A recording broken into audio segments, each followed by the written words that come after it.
Ashfi Molavi wrote a piece in Bloomberg News titled "The 4th of July brought to you by Belgium, Brazil, and China." Robert Reich paraphrased it and posted his paraphrase along with a link to the original article over on his Facebook page about 6 hours ago.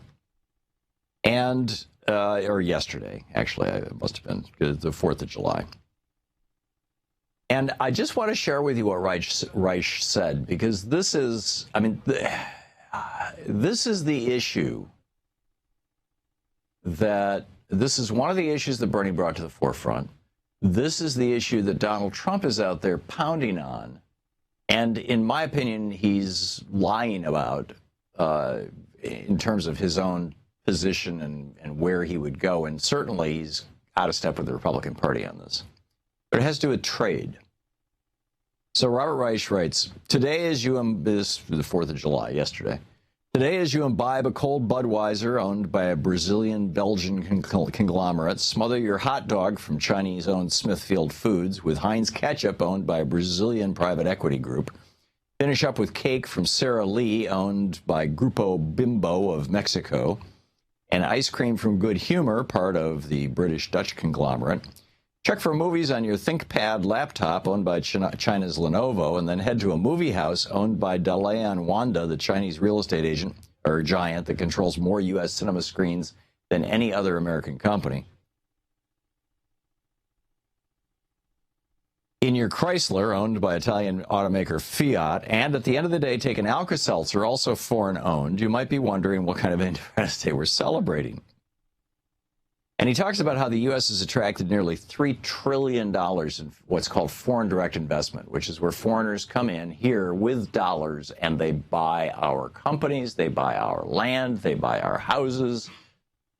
They are the foreign purchase of American real estate right now is fueling a real estate bubble of rather epic proportions, particularly on the West Coast, mostly Chinese money. He says last year was a record for foreign investment, bringing in $348 billion. Foreign buyers also purchased $87 billion in U.S. real estate. And the article that he's quoting from Bloomberg cites this as just a wonderful thing. You know, isn't this? I mean, they don't have a whole lot of adjectives in here, but.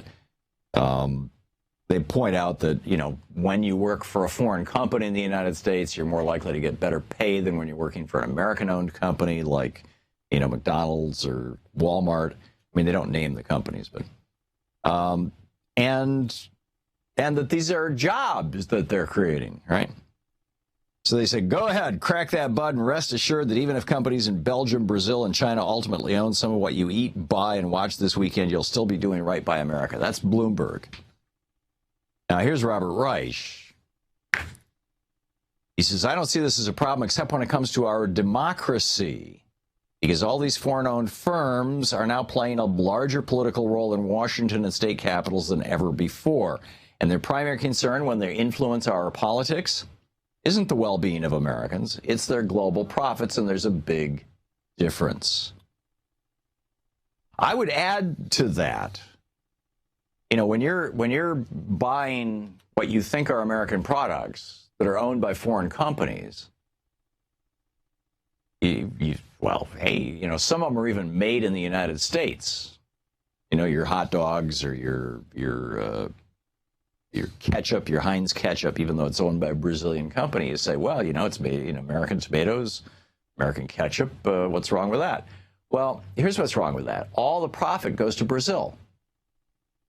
When you buy your Fiat, all the profit goes to wherever it goes. Where's Fiat based out of? Italy. When you buy your Sara Lee Foods, the profit goes to Mexico. When you buy your ThinkPad, the profit goes to China. When you rent in the Chrysler building, your profit goes to Abu Dhabi. When you drink Budweiser, your profit goes to Brazil and Belgium. So it's the slow bleeding of America It's like somebody has slit our wrist, but not like deep into the artery, just, you know, one of the little veins there on the outside. So we're walking around going drip, drip, drip, drip, drip.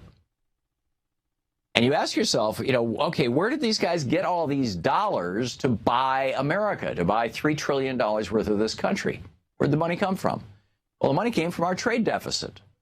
It came from us sending them dollars for their cheap junk because we no longer have tariffs and we don't use VAT taxes like all the other countries do to protect our domestic manufacturers from low-cost imports and to subsidize exports.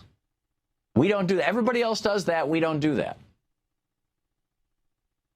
Because we've got stupid trade, and it's not really stupid. It's very intentional. We have trade that benefits transnational corporations and foreign countries, and not the United States, and not our workers. Now, why would we do that? Because, as Robert Reich points out, these foreign companies who are buying up America are able to make it all happen and keep these trade deals in place, these trade rules in place, so that they get more and more money. So we have, you know, we're running a $500-600 billion a year trade deficit, which means that those people in other countries have $500 or $600 billion that they can bring back to the United States and buy more of us. We're doing this because under Citizens United, they can buy our members of Congress. That's what this is all about. This is the Thom Hartmann Program. So it gets back to trade, but it also gets back to money and politics. It's amazing. 240 years old, and here we are. To watch more clips from our programs, hit the Watch More Videos button over here. And please be sure to hit the handy-dandy subscribe button so you'll always be up to date. Tag, you're it.